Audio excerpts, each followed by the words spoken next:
Hello दोस्तों, जोहार आप सभी का। तो आज हम झारखंड सीजीएल के लिए और उत्पाद सिपाही के लिए झारखंड सामान्य ज्ञान का कुछ प्रश्न करने वाले हैं। तो आइए आप भी इस प्रश्न को देखिए, और अगर आप मेरे चैनल पे नए हैं तो लाइक और सब्सक्राइब ज़रूर कीजिएगा। तो चलिए शुरुआत करते हैं। Question number 1। क्वेश्चन नंबर 1 क्या है? क्वेश्चन नंबर 1 कहता है निम्नलिखित में से उत्कृष्ट विधायक पुरस्कार 2022 से सम्मानित किया गया है। 2022 से किन्हें सम्मानित किया गया है? तो देखिएगा, यहाँ पे ऑप्शन है रामचंद्र चंद्रवंशी, अमित मंडल, मथुरा महतो और डी में है विनोद सिंह। तो ऑप्शन क्या हो जाएगा? विनोद सिंह सही आंसर, ऑप्शन नंबर डी। तो इनके बारे में थोड़ा सा हम लोग देख लेते हैं। तो ये बगोदर विधानसभा क्षेत्र के भाकपा माले के विधायक विनोद सिंह के बिरसा मुंडा उत्कृष्ट विधायक पुरस्कार 2022 से सम्मानित किया गया है। और साथ साथ इन्हें 22 नवंबर 2022 को झारखंड विधानसभा के 22वें स्थापना दिवस के अवसर पर प्रदान किया गया है। और ये विनोद बगोदर विधानसभा क्षेत्र के तीसरी बार विधायक चुने गए हैं। यानी कि ये कितने बार विधायक बन चुके हैं बगोदर विधानसभा से? तो 3 बार विधायक बन चुके हैं। बगोदर विधानसभा से कितने बार विधायक बन चुके हैं? 3 बार। चलिए अब हम क्वेश्चन देखेंगे।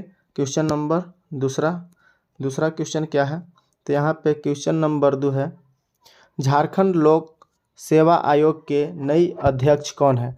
झारखंड लोक सेवा आयोग के नई अध्यक्ष कौन है? तो यहाँ पे है मैरी नीलिमा कैरेकेट्टा, यानी कि ऑप्शन नंबर ए। ये क्या है? तो नई अध्यक्ष हैं।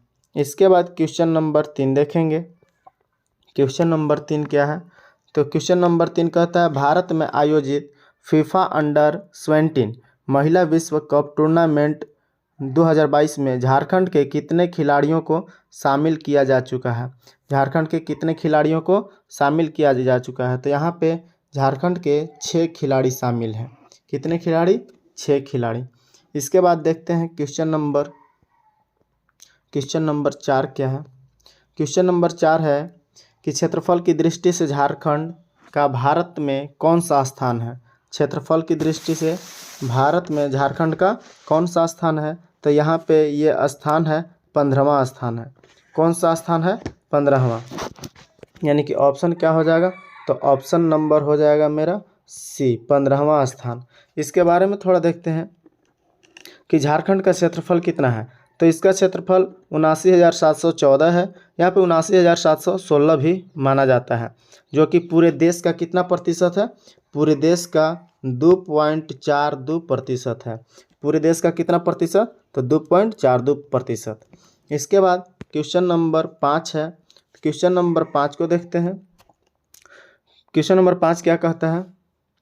निम्न में से कौन सा जलप्रपात राजमहल की पहाड़ियों में स्थित है? कौन सा जलप्रपात राजमहल की पहाड़ियों में स्थित है? तो यहाँ पे आंसर हो जाएगा मोतीझरा जलप्रपात। कौन सा जलप्रपात?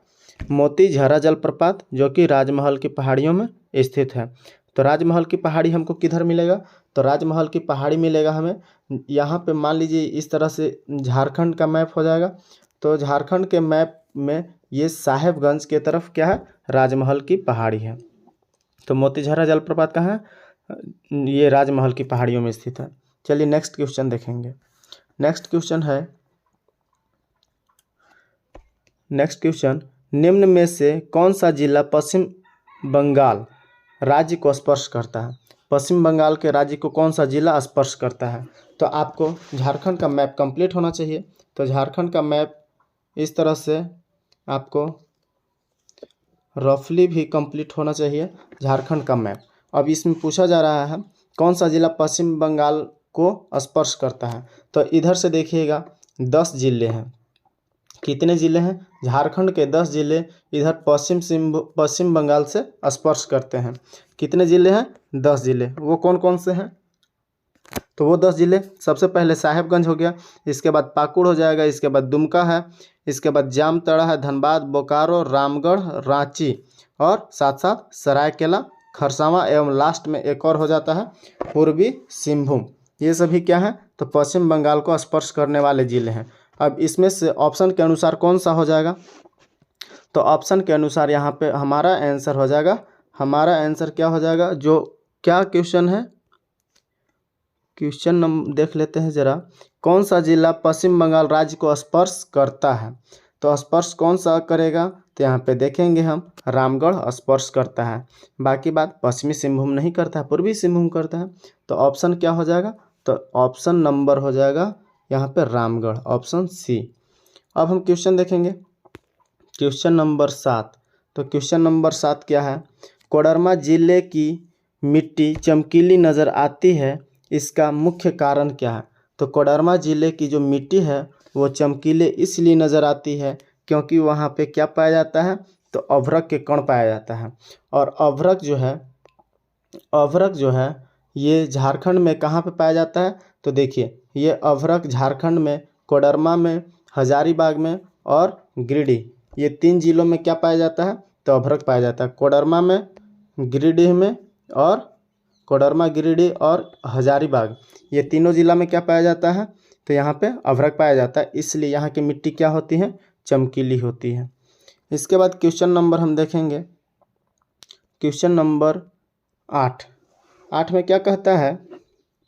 बोकारो स्टील संयंत्र की स्थापना कब हुई थी? बोकारो स्टील संयंत्र की स्थापना 1964 ईस्वी में हुई थी। कब हुई थी? 1964 ईस्वी में। ये किसके सहयोग से हुई थी? तो 1964 ईस्वी में रूस के सहयोग से हुई थी। और यहाँ पे 1972 ईस्वी से कार्य शुरुआत हो गया था। यह संयंत्र सेल के अंतर्गत कार्यरत है। किसके अंतर्गत कार्यरत है? तो सेल के अंतर्गत ये कार्यरत है। इसके बाद क्वेश्चन नंबर हम 9 देखेंगे। क्वेश्चन नंबर 9 क्या है? 9 क्वेश्चन कहता है,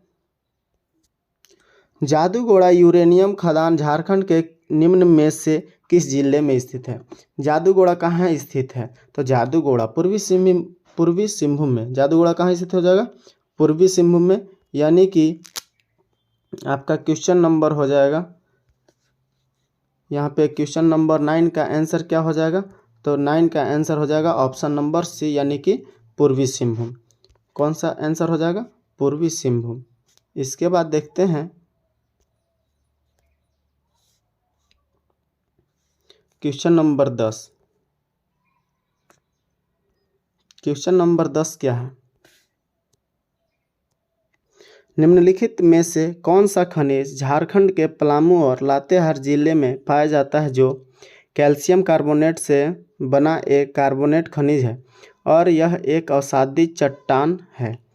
तो हमको ध्यान देना है कहाँ पे? झारखंड के पलामू और लातेहार में। झारखंड के कहाँ पे? पलामू और लातेहार में कौन सा अयस्क पाया जाता है? तो यहाँ पे अयस्क पाया जाता है वो है डोलामाइट। कौन सा अयस्क है? वो है डोलामाइट अयस्क है। कौन सा अयस्क? डोलामाइट। तो ऑप्शन क्या हो जाएगा?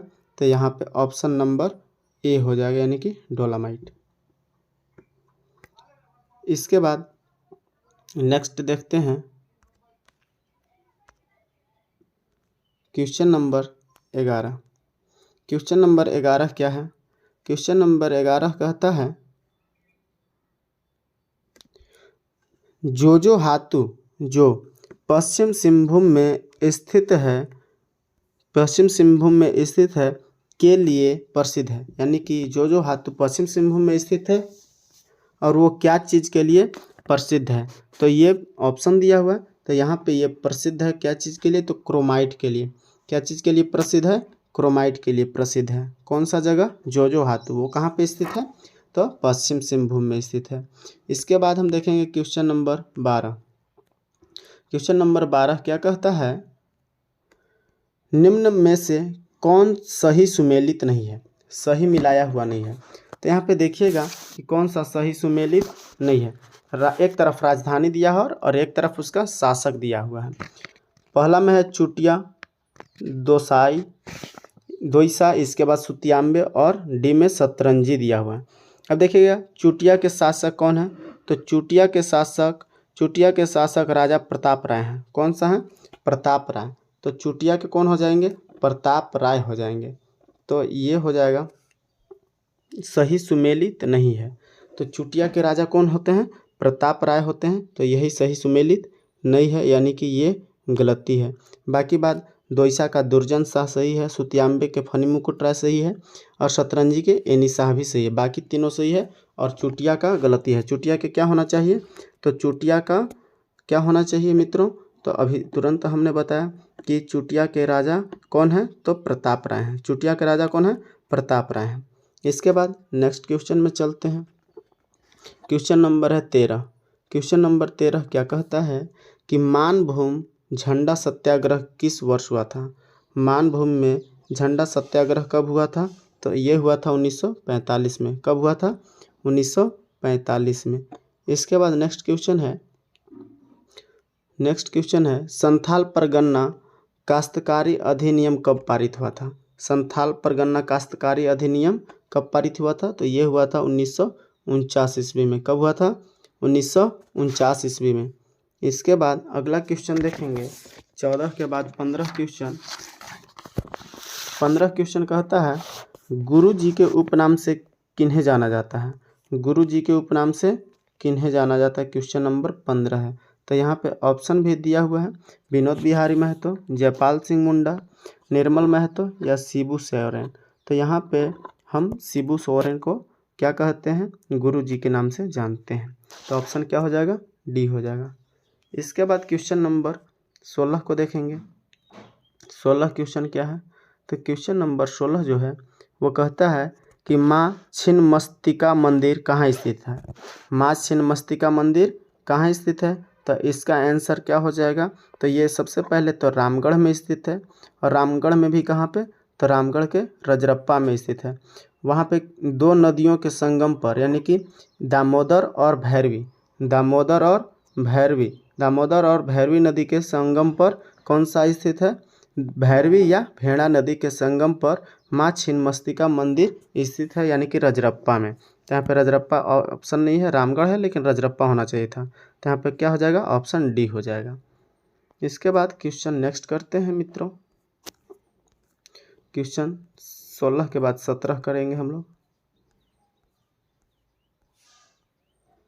क्वेश्चन 17 क्या है, तो क्वेश्चन 17 है कि झारखंड के किस मंदिर को पत्थर पर लिखी कविता की संज्ञा दी गई है। किस मंदिर को पत्थर पर लिखी कविता की संज्ञा दी गई है, तो यहाँ पे आंसर क्या हो जाएगा, डी हो जाएगा, यानी कि सूर्य मंदिर बुंडू। बुंडू कहाँ, रांची में।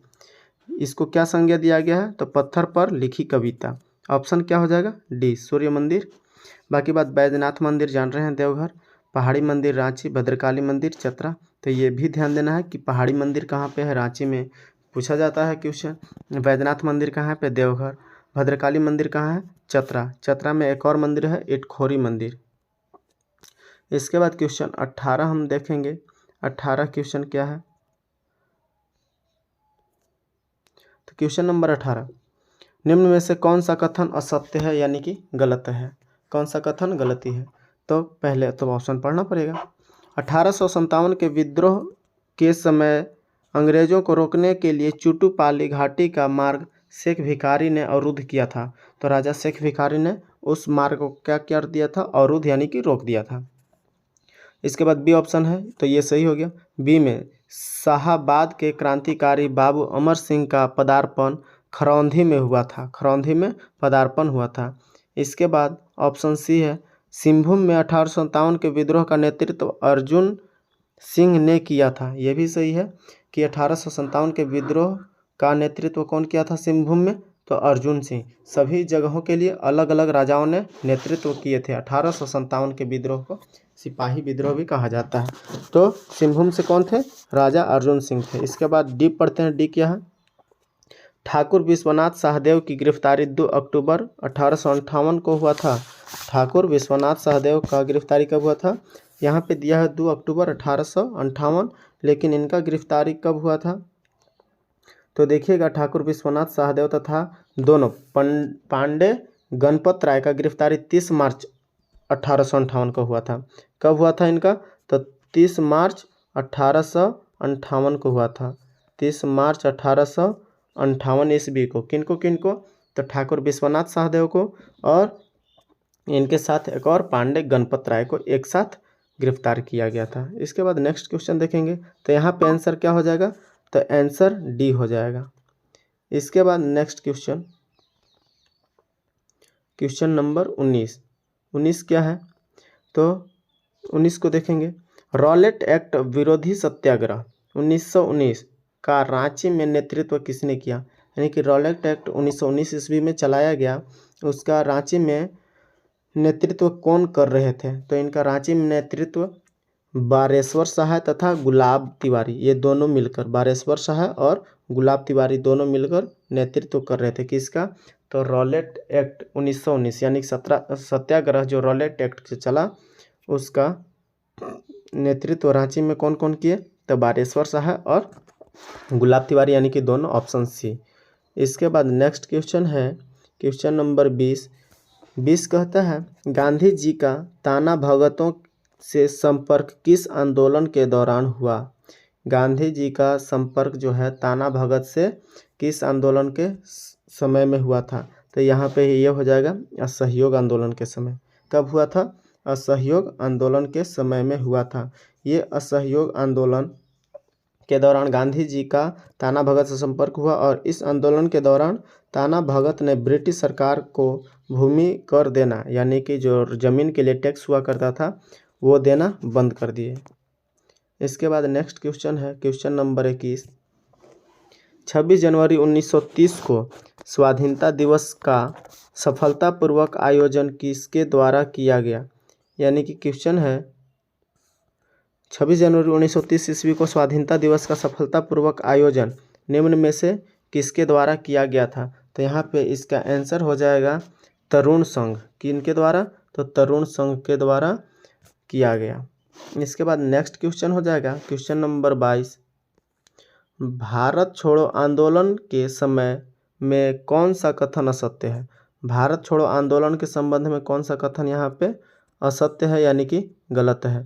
तो देखते हैं कौन सा कथन गलती है। जिसमें पहला क्या है, 28 अगस्त 1942 ईस्वी को पुलिस की गोली से उड़ा दी गई थी। बिरजी मनोहर मिर्धा की पत्नी थी, यानी कि 28 अगस्त 1942 को पुलिस ने गोली से उड़ाई थी, वो क्या बिरजी मनोहर मिर्धा की पत्नी थी? तो यहाँ पे ये इनकी पत्नी नहीं थी, यानी कि ऑप्शन ए ही गलती हो जाएगा। ये क्या थे? तो परगन्ना के नेता हरिहर मिर्धा की पत्नी थी। ये किनकी पत्नी थी? तो हरिहर मिर्धा की पत्नी थी। तो ये ऑप्शन गलती हो जाएगा, यानी कि आंसर मेरा यही सही हो जाएगा। इसके बाद नेक्स्ट क्वेश्चन करते हैं। क्वेश्चन नंबर क्या हो जाएगा? 23 क्वेश्चन क्या है? क्वेश्चन नंबर 23 कहता है सिन्हा साहब रामलीला सजला गेंद और गोल कहानी के रचनाकार कौन है? तो यहाँ पे आप लोग को कहानी और उनका रचना ये भी याद रखना है, रचना और रचनाकार का नाम। ये क्वेश्चन, इस तरह का क्वेश्चन परीक्षा में बहुत बार पूछा जाता है। तो इसका आंसर डी हो जाएगा, यानी कि राधा कृष्णन। इसके बाद का क्वेश्चन देखेंगे next 24। The legend of Birsa Munda पुस्तक के लेखक कौन है? The legend of Birsa Munda पुस्तक के लेखक कौन हो जाएगा? तो यहाँ पे ऑप्शन नंबर ए, यानी कि तुहिन ए सिन्हा एवं अंकिता वर्मा। ऑप्शन क्या हो जाएगा?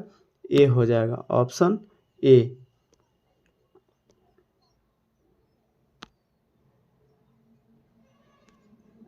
Option A. इसके बाद अब आएंगे हम क्वेश्चन नंबर 24 के बाद 25 में। Question number 25। तो क्वेश्चन नंबर 25 क्या है? 25 कहता है प्रेमलता अग्रवाल का संबंध निम्न में से किससे है? यानी कि प्रेमलता अग्रवाल का संबंध किससे है? तो प्रेमलता का अग्रवाल पर्वतारोहण से है। ये क्या है? एक पर्वतारोहण है। प्रेमलता क्या है? पर्वतारोहण। तो यहाँ से आपको सभी स्पोर्ट्स का याद रखना होगा नाम कि कौन किससे संबंधित है। यहाँ से भी क्वेश्चन बनता है मित्रों। ये 7 महाद्वीपों के शिखर पर चढ़ने वाली पहली भारतीय महिला है, जो 2008 में प्रेमलता अग्रवाल ने अफ्रीका की सबसे ऊंची कौन सी चोटी है? तो माउंट किलिमंजारो, इसकी भी फतह की है। कब? 2008 में, माउंट किलिमंजारो। इसके बाद क्वेश्चन अगला है 26। शताब्दी stadium MECON stadium, Jaipal Singh stadium, BMP मैदान और एक है जेएसए भी है। ये सभी के सभी कहाँ पे हैं? तो ये सभी के सभी स्टेडियम आपके रांची में हैं। यानी कि 26 का आंसर क्या हो जाएगा? तो 26 का आंसर हो जाएगा ए। ये सभी स्टेडियम कहाँ पे हैं? रांची में। जेएसए स्टेडियम भी कहाँ पे है? रांची में। तो स्टेडियम से भी क्वेश्चन पूछा जाता है मित्रों, आप इसको अच्छे से कंप्लीट कर लीजिएगा। यहाँ पे स्टेडियम एक क्या दिया हुआ था? तो एक मेकन दिया हुआ था। उसी तरह का एक कीनन स्टेडियम है जो कि जमशेदपुर में है। कीनन स्टेडियम कहाँ पे है? जमशेदपुर में। नेक्स्ट क्वेश्चन 27, इनमें से कौन सी जनजाति सत्य के लिए तथा सत्य हेतु सभी कुछ बलिदान करने के लिए प्रसिद्ध है? यानी कि सही के तौर पर उन लोगों में बहुत विश्वास है, यानी कि जो भी बोलते हैं सही बोलते हैं, जो कहते हैं वो करते भी हैं। तो यहाँ पे आंसर क्या हो जाएगा? तो खरवार जनजाति। कौन सा जनजाति? खरवार। ये लोग वीर एवं लड़ाकू के नाम से जाने जाते हैं। ये अपने सही के लिए जान भी न्यौछावर करने के लिए तैयार होते हैं। ये लोग ऐसी जनजाति हैं। कौन सा आंसर हो जाएगा? तो खरवार हो जाएगा। इसके बाद इसका आंसर क्या हो जाएगा? तो इसका आंसर खरवार, ऑप्शन ए। इसके बाद का क्वेश्चन है 28। 28 है, झारखंड के मुंडा भाषा परिवार में निम्न में से कौन सी भाषा शामिल है? मुंडा भाषा परिवार में कौन सा भाषा शामिल है? तो ये हो जाएगा खड़िया भाषा। कौन सा भाषा हो जाएगा? खड़िया भाषा का संबंध किस परिवार से है? तो मुंडा परिवार से है। इसके बाद क्वेश्चन है 28 के बाद क्वेश्चन नंबर 29 कहता है, यह एक लोक नृत्य है जिसका निष्पादन विवाह के दौरान दूल्हे के परिवार में किया जाता है। विवाह के समय में दूल्हे के परिवार में गाया जाता है, किया जाता है। यह एक क्या नृत्य है? तो ये नृत्य डोमकच है जो कि शादी विवाह के टाइम दूल्हे के घर में किया जाता है। इसके बाद क्वेश्चन है 30 क्वेश्चन देखेंगे, कर्मा नृत्य के दो प्रकार कौन से हैं? कर्मा यानी कि दो प्रकार के हैं। ये कर्मा कौन कौन से हो जाएंगे? तो कर्मा के दो प्रकार हैं। कर्मा के दो प्रकार कौन है? एक है खेमटा, एक है भिनसारी। कौन कौन है? खेमटा और भिनसारी, यानी कि ऑप्शन डी, खेमटा और भिनसारी। इसके बाद क्वेश्चन देखेंगे 31 क्या कहता है, निम्नलिखित में से कौन सा ऐसा पर्व है जिसमें महिलाएं सम्मिलित नहीं होती हैं? यानी कि इस पर्व में महिलाएं को नहीं आना पड़ता है, महिलाओं की कोई ज़रूरत नहीं होती है। तो यहाँ पे इसका आंसर हो जाएगा चांडी पर्व। चांडी पर्व में महिलाएं की ज़रूरत नहीं होती है। बाकी बाद नवाखानी, जनी शिकार पर्व भी कर सकते हैं, सोहराय भी, इसमें महिला शामिल होती है। ऑप्शन क्या हो जाएगा? चांडी पर्व। इसके बाद क्वेश्चन नंबर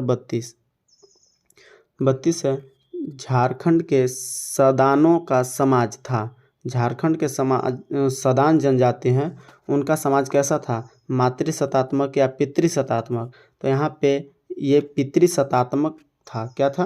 पितृसत्तात्मक, यानी कि पुरुष प्रधान, पिता प्रधान, और मातृसत्तात्मक यानी कि महिला प्रधान। इसके बाद नेक्स्ट क्वेश्चन करेंगे 33। तो क्वेश्चन नंबर 33 क्या है? क्वेश्चन नंबर 33, झारखंड उच्च न्यायालय के पहले मुख्य न्यायाधीश कौन थे? झारखंड में जो उच्च न्यायालय बनाया हुआ है, वो न्यायालय 3 प्रकार के होता है, एक जिला न्यायालय और राज्य के लिए उच्च न्यायालय, और पूरे भारत यानी कि देश के लिए कौन होता है? तो उच्चतम न्यायालय यानी कि सुप्रीम कोर्ट। तो उस तरह से हमारा जो झारखंड राज्य का उच्च न्यायालय है, यहाँ के पहला मुख्य न्यायाधीश कौन थे? तो यहाँ के पहला मुख्य न्यायाधीश थे विनोद कुमार गुप्ता। कौन थे? विनोद कुमार गुप्ता, यानी कि ऑप्शन डी। इसके बाद क्वेश्चन नंबर 34 है। 34 क्वेश्चन कहता है, झारखंड राज्य में नगर परिषदों की संख्या कितनी है? झारखंड राज्य में नगर परिषदों की संख्या कितनी है? तो यहाँ पे 21 है। नगर परिषद कै ठो है? 21 ठो है। इसके बाद क्वेश्चन नंबर 35 क्या कहता है? तो 35 है, मुख्यमंत्री ग्राम सेतु योजना किस वर्ष शुरू की गई? मुख्यमंत्री ग्राम सेतु योजना कब शुरू की गई है? तो ये 2001 में शुरू की है। कब की गई है? 2001।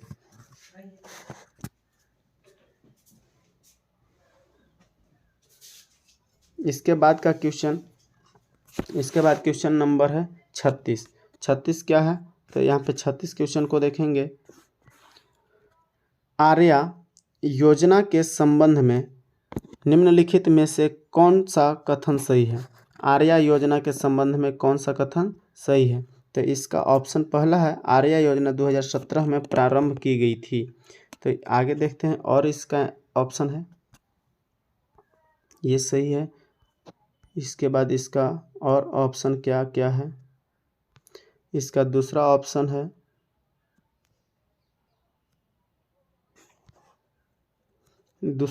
इसका उद्देश्य क्या है? तो इसका उद्देश्य ग्रामीण युवाओं की कृषि में आकर्षित करना है, ये भी सही है। तीसरा, इन योजना का क्रियान्वयन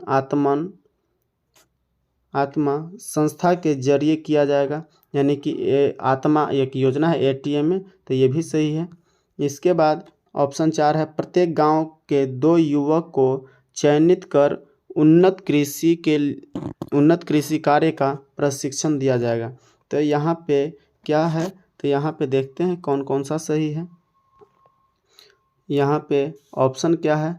तो ऑप्शन देखेंगे, उपर्युक्त सभी कथन सही है। उपर्युक्त सभी कथन सही है, यानी कि ऑप्शन नंबर डी। अब हम देखेंगे क्वेश्चन नंबर 37। क्वेश्चन नंबर 37 क्या कहता है? चलिए क्वेश्चन नंबर 37 पे आते हैं। निम्न में से किस योजना की शुरुआत 15 नवंबर 2022 को की गई थी? किस योजना का शुरुआत 15 नवंबर 2022 को की गई थी? तो यहाँ पे ऑप्शन नंबर क्या हो जाएगा? यहाँ पे देखिएगा, मुख्यमंत्री सारथी योजना, इसके बाद मुख्यमंत्री शिक्षा प्रोत्साहन योजना, इसके बाद एकलव्य प्रशिक्षण योजना, यानी कि गुरुजी स्टूडेंट क्रेडिट कार्ड योजना, इसके बाद डी में है उपर्युक्त सभी। तो यहाँ पे ऑप्शन क्या हो जाएगा? उपर्युक्त सभी, यानी कि ऑप्शन नंबर डी हो जाएगा। इसके बाद क्वेश्चन है 38 देखेंगे क्या है। 38 कहता है, यूनिवर्सल पेंशन योजना, यानी कि सर्वजन पेंशन योजना के बारे में सत्य कथन चुनना है। यहाँ पे 38 में सत्य कथन कौन सा है? तो पहला है कि 15 नवंबर 2021 से लागू की गई इस योजना का लाभ 60 वर्ष से या उससे अधिक सभी बुजुर्गों को दिया जाएगा, सही बात है। इसके बाद दूसरा है, सरकार ने सामाजिक सुरक्षा योजना के तहत संचालित पेंशन योजनाओं में एपीएल और बीपीएल कार्ड की बाध्यता समाप्त कर दी है, तो ये भी सही है। इसके बाद ऑप्शन तीसरा कहता है कि इसे यूनिवर्सल पेंशन योजना नाम दिया गया है। इस योजना के लाभ लेने के लिए सिर्फ एक सीमा है, जो आयकर दाता की श्रेणी में नहीं आता हो, जो आयकर नहीं देता हो, यानी कि इनकम टैक्स नहीं देता है, तो ये भी सही है। और डी में है कि इस योजना के तहत लाभार्थियों को 5 तारीख को प्रतिमाह 1000 रुपये उनका बैंक खाते में प्राप्त होती है। जी, इस योजना के तहत 5 तारीख को 1000 रुपया लाभार्थी को बैंक खाता में मिलता है। तो यहाँ पे भी हमारे ख्याल से ऑप्शन नंबर डी होना चाहिए, यानी कि उपर्युक्त सभी कथन सत्य है। ऑप्शन क्या हो जाएगा? तो ऑप्शन डी हो जाएगा। इसके बाद अगला क्वेश्चन है 39 क्या है? 39 क्वेश्चन नंबर कहना चाह रहा है, झारखंड में कुल मान्य अनुसूचित जनजातियों की संख्या कितनी है? यानी कि झारखंड में कितने प्रकार के अनुसूचित जनजाति है? तो ये तो आसान क्वेश्चन है, यानी कि क्या हो जाएगा? 32 प्रकार के। ये हो गए क्या चीज़? तो अनुसूचित जनजाति। इसके बाद हम देखेंगे क्वेश्चन नंबर 40 और लास्ट क्वेश्चन। ये क्वेश्चन नंबर 40 है, संथाल जनजाति में कितने प्रकार के विवाह प्रचलित हैं? तो संथाल जनजाति में कुल 8 प्रकार के विवाह प्रचलित हैं। कितने प्रकार के विवाह होते हैं? 8 प्रकार के। तो जय हिंद दोस्तों, ये आज हम झारखंड जीके का 40 क्वेश्चन किए हैं। फिर अगले वीडियो में भी और हम क्वेश्चन करेंगे, जो अगला होगा जीके का होगा वो, यानी कि ये केवल झारखंड जीके का था, वो जीके होगा, यानी कि सामान्य अध्ययन का होगा। तो वहाँ से भी हम क्वेश्चन करेंगे। तब तक के लिए जय हिंद, मिलते हैं अगले वीडियो में। और आप मेरे चैनल पर नए होंगे तो ज़रूर सब्सक्राइब कीजिएगा। Thank you.